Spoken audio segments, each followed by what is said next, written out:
Parliamentary democratic system कहते हैं, ये अंग्रेजों की देन है। हमने अपने देश में इसका इन्वेंशन नहीं किया। अंग्रेजों ने ये सिस्टम जो बनाया है, ना तो वो पार्लियामेंट्री है ना वो डेमोक्रेटिक है, वो 101% एरिस्टोक्रेटिक सिस्टम है। आप पूछेंगे कैसे? मैं आपको एक ही बात कहता हूं। आप अमरावती में चुनाव करवाते हैं, मान लीजिए अमरावती से 10 कैंडिडेट हैं जिनको चुनाव लड़ना है। XYZ ABC नाम की पार्टियां ले लीजिए आप, 10 कैंडिडेट खड़े हैं। 10 कैंडिडेट को जब आप वोट डालने जाते हैं तो पहली बात तो ये कि टोटल जो वोट्स हैं उसका 50% ही कास्ट होता है। हमारी सरकार कहती है कि हर एक सीट पर जो वोटिंग होता है वो टोटल वोटिंग का 50% से भी कम होता है, एवरेज 50% के आसपास आता है। माने अगर अमरावती में हम माने कि 5 लाख वोटर मान लें हम, तो मात्र 2.5 लाख लोग वोट डालने जाते हैं। और वो जो 2.5 लाख लोग वोट डालते हैं उनमें से 10 पार्टियां हैं, 3-4 मेजर हैं, बाकी माइनर हैं। तो वो वोट बंटता है, किसी पार्टी को 5% मिला, किसी को 7% मिला, किसी को 10% मिला, किसी को 5.5% मिला, किसी को 11% मिल गया, किसी को 15%। अब इसका अर्थ क्या हुआ? हमारे 5 लाख वोटर्स ने वोट डाला, मात्र 50%, 2.5 लाख लोगों ने वोट डाला। और उस 2.5 लाख में बंटवारा कैसे हुआ? किसी को 75,000 मिला, किसी को 50,000 मिला, किसी को 65,000 मिला, किसी को 30,000 मिला, किसी को कुछ मिला, किसी को कुछ मिला।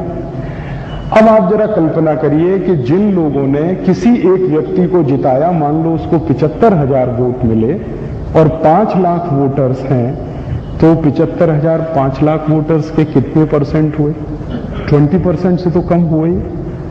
मान लें हम 15% हुए, तो 15% वोट पर हमने किसी कैंडिडेट को जिताकर संसद में भेज दिया, जहां पर 51% के आधार पर मेजॉरिटी तय होती है।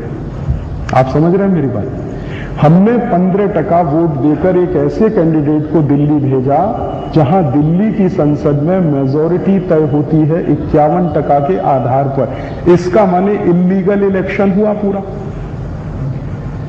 संसद में आप मेजॉरिटी तय कर रहे हैं 51% पे और अमरावती में तय कर रहे हैं 15% पे। और इसका अगर उलट साइड हम देखने की कोशिश करें तो वो इससे भी ज्यादा विद्रूप है। वो ये कि 5 लाख लोगों ने अगर वोट देना था, उसमें से सिर्फ 75,000 ने किसी को वोट दिया। इसका माने 4,25,000 लोगों ने उस आदमी को रिजेक्ट किया। तो जिस आदमी को 85% लोगों ने रिजेक्ट किया, उसको आप अपना प्रतिनिधि कहते हैं और उसके हाथ में पूरा बजट दे दिया आपने कि 100 करोड़ लोगों का भाग्य तय कर दो तुम। है कहां डेमोक्रेसी? ये तो डेमोक्रेसी के नाम पे बहुत बड़ा फ्रॉड है जो चलता है इस देश में। अगर डेमोक्रेसी होती तो डेमोक्रेसी में जो पार्टिसिपेशन होता है और जो पॉलिसी मेकिंग डिसीजन होता है वो 51% के आधार पर होता है कि 51% जो कहेंगे वो माना जाएगा, 49% जो कहेंगे वो नहीं माना जाएगा। यही तो है ना डेमोक्रेसी की एक मेजर डेफिनेशन। डेमोक्रेसी माने जहां 51% लोग एक बात कहें तो वो मानी जाए, 49% कहें वो नहीं मानी जाए। यहां तो हम देख रहे हैं कि 15% ने कह दिया, उसी को मान लिया। फिर कई बार मैंने संसद में देखा है कि कोई विधेयक पारित होने के लिए लाया गया, कोरम पूरा नहीं है। कोरम माने क्या? कि जितने सांसद हैं, खासदार हैं, उसका 10% सदन में रहना ही चाहिए कम से कम। माने 545 हैं तो 54 माने एमपीज रहने चाहिए वहां पर। कई बार होता है 10 बैठे हैं, 15 बैठे हैं, 20 बैठे हैं, है ही नहीं, पूरा सदन खाली पड़ा। और बेचारा वो स्पीकर घंटी टन टन टन टन टन टन करता रहता, आ जाओ आ जाओ आ जाओ। तो वो बैठे मटर गश्ती करते रहते हैं वहां एनेक्सी में।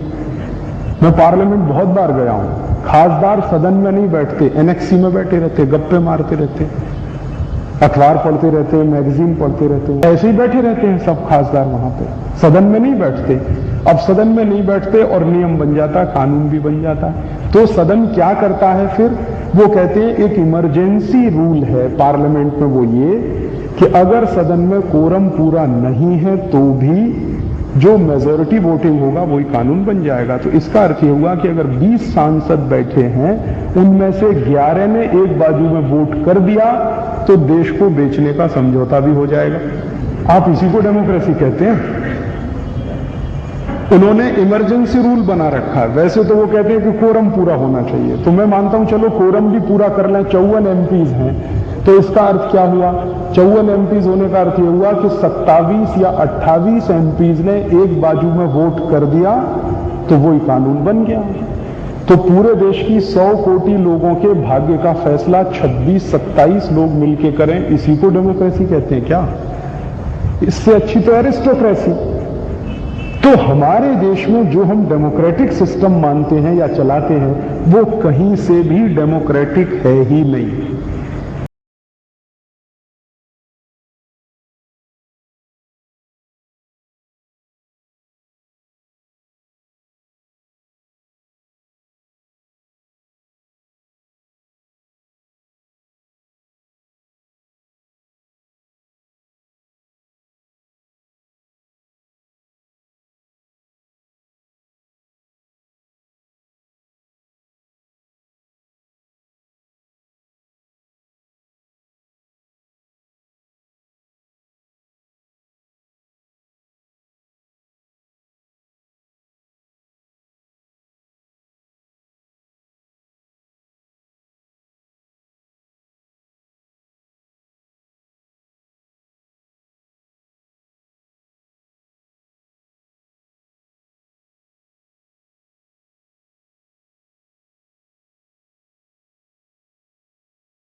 ये सिस्टम हमारे देश में वास्तव में एरिस्टोक्रेटिक है, जिसमें कुछ 2, 4, 5 लोगों को सब कुछ फैसला करने का अधिकार है, बाकी को सिर्फ उसको फॉलो करने का अधिकार है। अंग्रेज जैसा कुछ छोड़कर गए थे वैसा ही ये देश आज भी चलता है, कहीं कोई बदलाव नहीं है।